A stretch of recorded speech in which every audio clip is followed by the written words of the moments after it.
Have you ever visited Edinburgh? Beautiful city, no matter what time of year you go. The castle that sits at the centre of the city is awe-inspiring, looking down on the surrounding area from the mount. The peaks and valleys of the land have resulted in a city that flows with the landscape. Streets that surround can be steep, with numerous sprawling alleyways even steeper. It is here that we find Flesh Market Close. It could be mistaken for any other darkened causeway in the city. It sits among the shops and tourist traps, relatively non-threatening, and can be used as a shortcut to get down to the station if you're in a hurry. The name has been justified through some who point out that flesh markets were a local term for butchers, and through others who suggested a hangout of women of the first vocation. These are incorrect. There is a market on the close, but flesh is not the product. It's the currency. Market hours are dusk until dawn, and the entrance fee is one mouthful of your own blood. Prepare a glass and progress down the alleyway.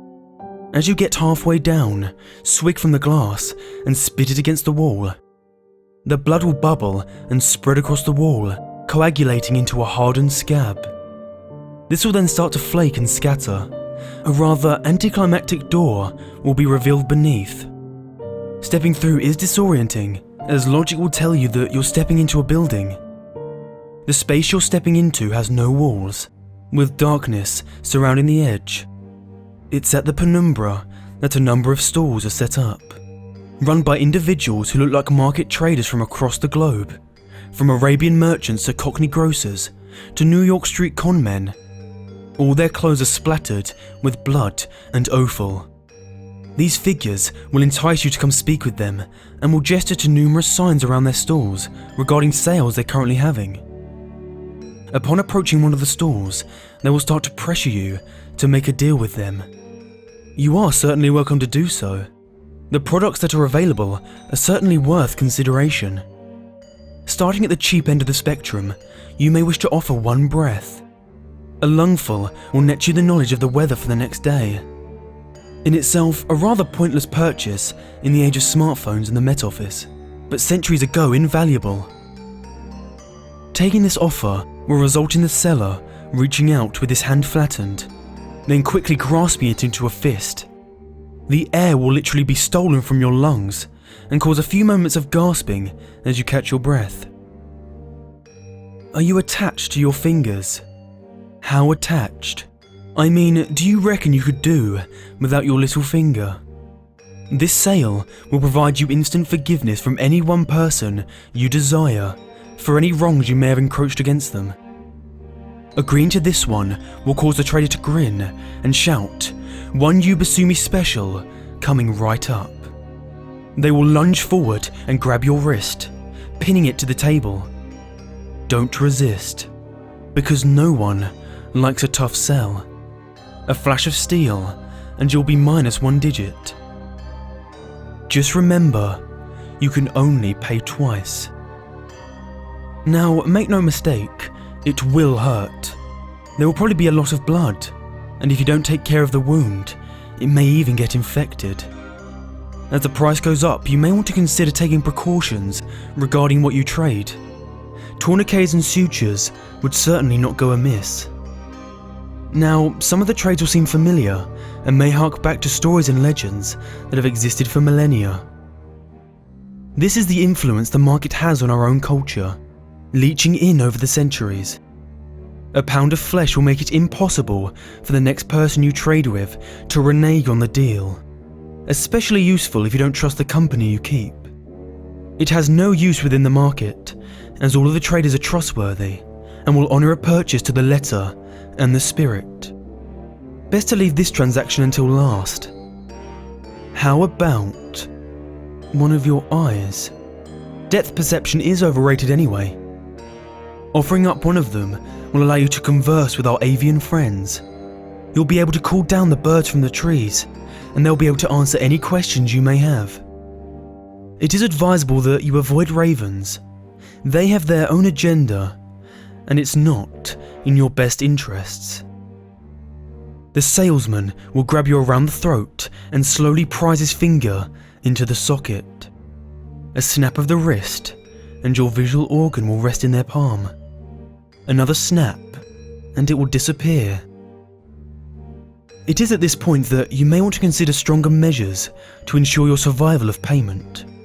In this strange little world of ours, the market is hardly the strangest. Artifacts and incantations exist that can allow the body to continue to function long past the point at which mortal coils would be shuffled from. One or two can be picked up here, but few are willing to live without their sexual organs. It seems eternity is that little bit colder without the ability to get your rocks off. I'm not going to go into details as to how they're taken. Suffice to say, it is unpleasant and messy. At this point, the price has become a little more vital. What would you take for your stomach? In this deal, it would merit you the ability to understand the desires of anyone you talk to. Whilst you converse with them, your mind will be filled with the images of that which they covet the most. This would provide a significant advantage to any budding salesman, and the deal has been taken up by several of the stallholders themselves. Some may argue that such a gift would be more poetically suited to the heart. That vascular muscle, however, is a part of an altogether different deal. By bartering with your heart, you can guarantee the happiness of any given individual for the rest of their life, however long that may be.